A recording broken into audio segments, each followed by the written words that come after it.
Hey, what's up, you guys? It's Jenna with Jesus and Beyond, and today we're talking about the power of God and power of Jesus in your life and how it changes you. How when you have the true power of God, the true power of Jesus, you know, backing you up, so to speak, in your life, how it changes you. You just change. Like when you give your life to God, when you give your life to Jesus, your life changes, and and it changes you, right? The power of God is everything. To have the power of God, the true power of God, to have him on your side is everything, right? Because what you're given is everything. You're given everything. Because what you're given is everything, because you are then given everything, right?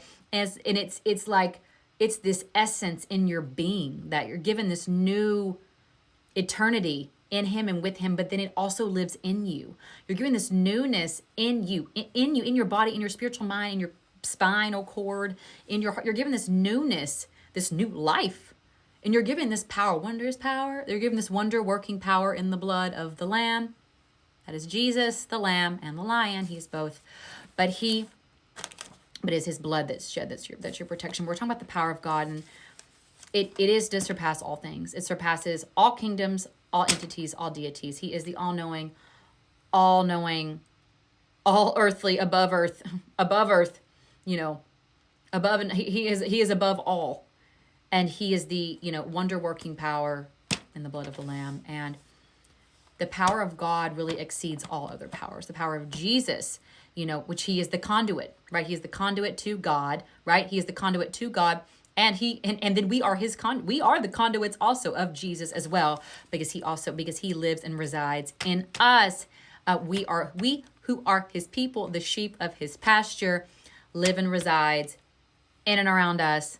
That is Jesus Christ himself lives in and around his people. That is us who reside in him, that are speaking his word and living his word and breathing his word. That is the word of God. That is the truth of God. That is the Spirit of God that lives in you and me and in us. And so the power of God, it changes you. When you're speaking to God, the maker of the universe, like, it changes you, right? And you get him on your side when you're talking to Jesus in the power, because you have power that you get a power that you didn't have before. Does that make sense? Like, you thought you had power.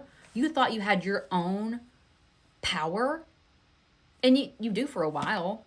You do have your own power for a while, and and you need to be powerful and strong in your own. Yes, this is all key. But you have this additional power that you didn't have before, because sometimes you just like are just, you need him. You need this marriage. He's a marriage. You need this marriage in him. You need it for the survival of the fittest. He is the survival of the fittest. You need him, right? And he needs you, but you need him more. And it is his power that is above your own power, right? To surpass all, to conquer all deities in and around this world. Like, he is the surpassing, all reigning, all knowing, all giving, all puring, all sanctifying, power, author, and redeemer of our minds, hearts, bodies, and souls. I wanted to talk a little bit about the power of God, because once you get the power of God in your life, there's really that it's once he starts to work in your life, there's no going back.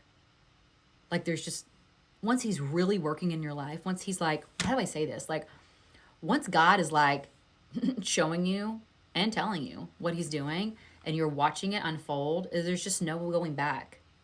It's almost impossible. It's like almost impossible to like go backwards. That makes sense. I mean, you do go back some, yes, you got to stay in the word. You got to read because your traumas and habits. I'm talking about back. So, and then sometimes people do, but it's not, but then but it's the power of God that pulls you out of whatever the thing is. So whoever you are, so, and especially if you found Jesus before, right? Especially if you found Jesus prior, and you've been tempted by the world, you've been tried by the world, you've been taken on by the world, and the world has come up and bit you, right? It's bit you in the, you know what? Call on the power of God to come and sanctify you and purify you. Call on the power of God to come pull you out of where you are. You're never beyond saving. You are never beyond purifying, right? And that's the whole thing of like being made perfect, right? We don't have to be perfect. No, I thought, yeah, you don't have to be perfect. Jesus is perfect, and you're made over time. It's over time. And he takes you on, and then you are made perfect over time in him, right? The parts of you that like are issues, those will leave eventually. You're baptized, you sang, baptized, read the Bible, walk this walk with him, walk this Christian walk with him. Those ways eventually leave. They'll leave. Take some time. Don't rush. All in good time, right? Let the power of God work in you. Let the Spirit of God work in you. Let the power of Jesus Christ work in you. Let him, do his due diligence in you. And really let him be the author and opener of your heart and your soul. That is a key. And that's it for today on Jesus and Beyond. My name is Jenna. Thank you so much for tuning in. I'm so grateful and appreciative. See you guys so soon. Bye.